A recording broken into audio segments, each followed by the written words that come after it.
Joining us now is Yotam Ottolenghi, chef, restaurateur, author and Ottolenghi co-founder. Yotam, you don't really need introductions, certainly not in London. Great to have you on the show. Thank you so much for joining. Let's start by talking about the reopening. Of course, officially you're allowed to reopen tomorrow, but how are you approaching the reopening in London? How would you characterise the way you're doing it? So we are going to open one of our restaurants, Rovi, which is in central London in Fitzrovia. We'll be opening it on Thursday, not quite tomorrow, because we felt we needed a bit more time to get together to create a safe environment for our customers and staff, with the social distancing, where we have a certain degree of separation by perspex screens when needed to create bubbles of teams. So if one team goes down, we've got another team to come and replace it. We've got a whole set of measures that we needed to put together in order to reopen on Thursday. And we're taking a cautious approach. We're opening Rovi first. We see what the situation, what we can learn from this reopening that happens on Thursday, and then we'll carry on and open our other restaurants accordingly.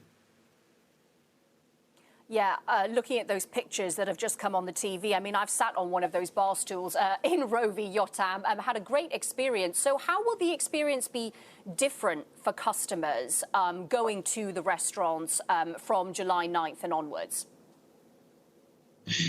So you'll see fewer tables and chairs inside the restaurant. We're going to lose about a third of our seats inside the restaurant, but we're going to try and use some of our outside space. There is a nice pavement outside the restaurant.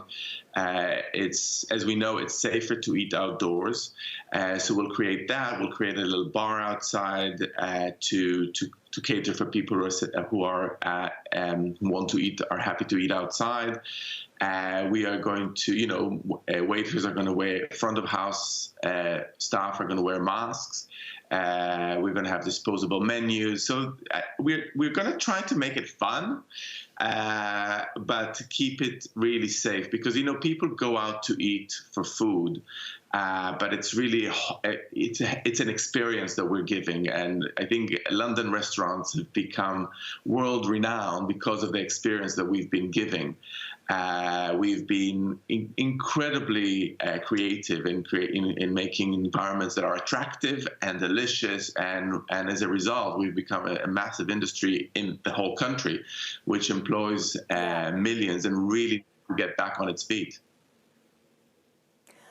You've branched out into home delivery and click and collect, including hot meals. Do you see yourself continuing down that path, maybe even doing more of it than in-restaurant dining, or do you actually see a return to normality?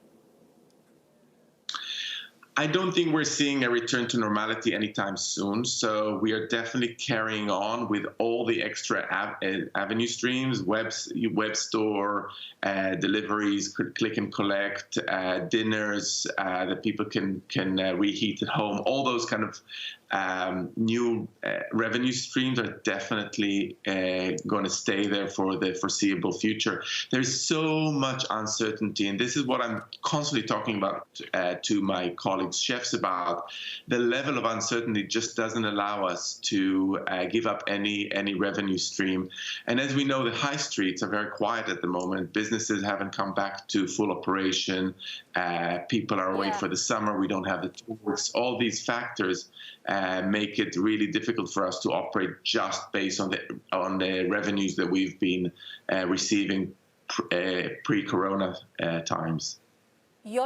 Yotam, we don't have much time left, but are you satisfied with the support that the government's given you in terms of being able to pay your rent?